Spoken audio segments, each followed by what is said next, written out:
My Story, My Song by Kateb Shana. Holding on when letting go seems easier. Everyone's got an opinion, right? And that's fine, I respect that. But for a minute, just 1 minute, hear mine. Don't argue, don't judge, just sit with it. Like you're sitting on a riverbank, watching the water swirl around rocks, leaves floating past, nothing perfect, nothing neat, but moving. That's how I want you to feel this. My story, my song. No matter how violently the ground quakes beneath me, I'm not letting go of my faith. Not ever. Life has this way of making you think everything's falling apart, and maybe it is, in ways that look real ugly. But my faith? It's stubborn, and yes, maybe ridiculous to some, but it keeps me anchored. Logic doesn't guide this. Evidence doesn't help. All I know is the Creator has never failed me. Never. And I trust Him. Even if I lost everything, every dime, every little possession, every ounce of strength, I'd still hold on. I could be bedridden, running a fever, the walls closing in, feeling like a shadow in my own life, but my connection to the Creator, unbroken. My trust runs through the good, the bad, the ugly, the messy, sickness and health, joy and heartbreak, laughter and tears.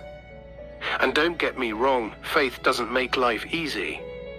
It makes life bearable and beautiful in ways you don't see coming. I'm not stuck. I'm not stagnant.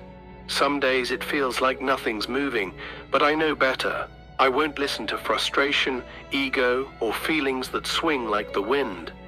I won't listen to other people's noise either. Opinions, advice, social media, gossip, all that's distraction. I walk by faith, not sight. My eyes may see rubble, but my heart sees resurrection. My sight may see loss, but my soul sees purpose. The Creator has been too good to me for me to quit on Him over one prayer that wasn't answered the way I wanted. And maybe that's the thing. Maybe what I wanted wasn't good for me at all. Maybe what I resisted was exactly what I needed. The Creator sees farther than I do. Human understanding, limited. Way too limited.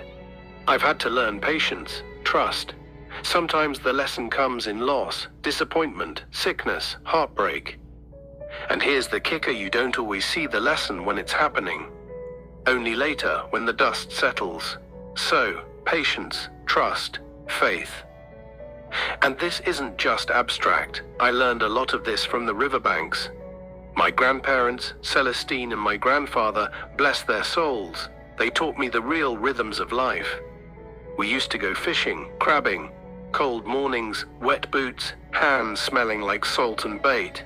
My grandfather, steady as a rock, sitting there with his line in the water, never flinching. He'd grin at me, like he knew something I didn't. The sea's patient, he'd say. It gives when it's ready, not when you are. And my grandmother, always right there, handing me tools, steadying my hands, showing me how to bait a trap or pull in a crab without losing a finger. She'd laugh when I got it wrong, shake her head at me, but always teach. That's life, isn't it? Mistakes, lessons, patience, guidance. You can't rush it. You can't fake it. You can't cheat it. I'll tell you a story I carry in my heart, pure folklore I made up, but it's stuck because it's true in life. There was a village by the sea suffering through a drought. Crops dead, animals starving, people losing hope. They tried everything, chants, dances, arguments, blaming each other. Nothing worked.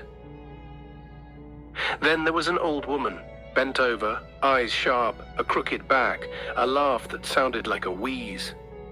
She said, "I'll bring the rain." People laughed. "You, that frail thing, the rain won't even look at you." She laughed louder. "Maybe. But I'll be ready." She planted seeds in dry riverbed soil, watered them from tiny cups, talked to them, scolded them, sang to them. People kept laughing. Weeks later, clouds broke. The seeds sprouted, lush, green. She danced like a fool in her little patch while everyone scrambled, panicked. She hadn't changed the rain. She changed herself. Faith, readiness, patience, she had them. That's me. That's why I hold on.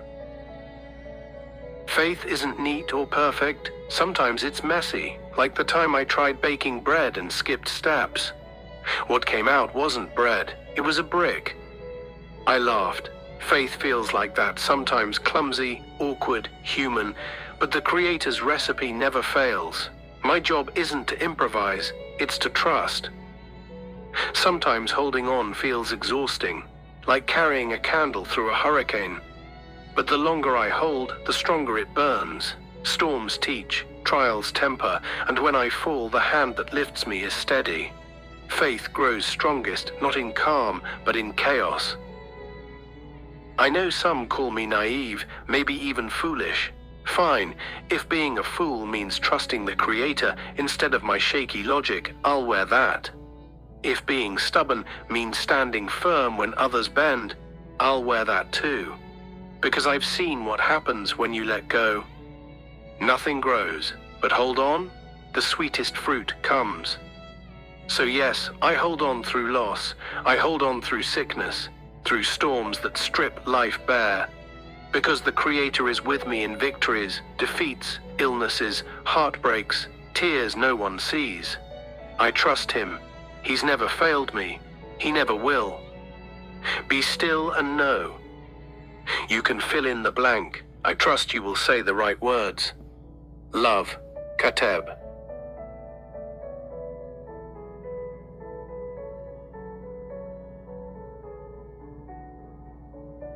Author's note, Kateb Shunner, dear reader. Thank you for taking the time to sit with my story, my song. This piece comes from a place deep within my heart, a space of faith, patience, and lived experience. It is my hope that as you read, you can feel the rhythms of life I have tried to capture, the ebb and flow of joy and heartbreak, the quiet lessons of patience, and the unshakable anchor of faith, even when everything around us seems to crumble. The stories I share, memories of riverbanks with my grandparents, small folk tales, and even the messy bread-baking moments, are all reminders that faith is never neat or easy. It is human. It is sometimes clumsy, but it is steadfast. It is a practice, a choice, and a living relationship with the Creator. I also want to gently invite you to support my work. As an independent writer, creating and sharing these reflections is a labor of love. If this story moved you, inspired you, or offered even a small moment of solace, consider making a donation to the blog at heartsandsoul.online. Your support helps me continue writing and sharing, and it keeps this space alive for others seeking connection and reflection. From my heart to yours, thank you for listening, reading, and walking a little of this journey with me. Hold on, be still, and trust the hands of the Creator. With love and gratitude, Kateb Nuri Alam Shunner.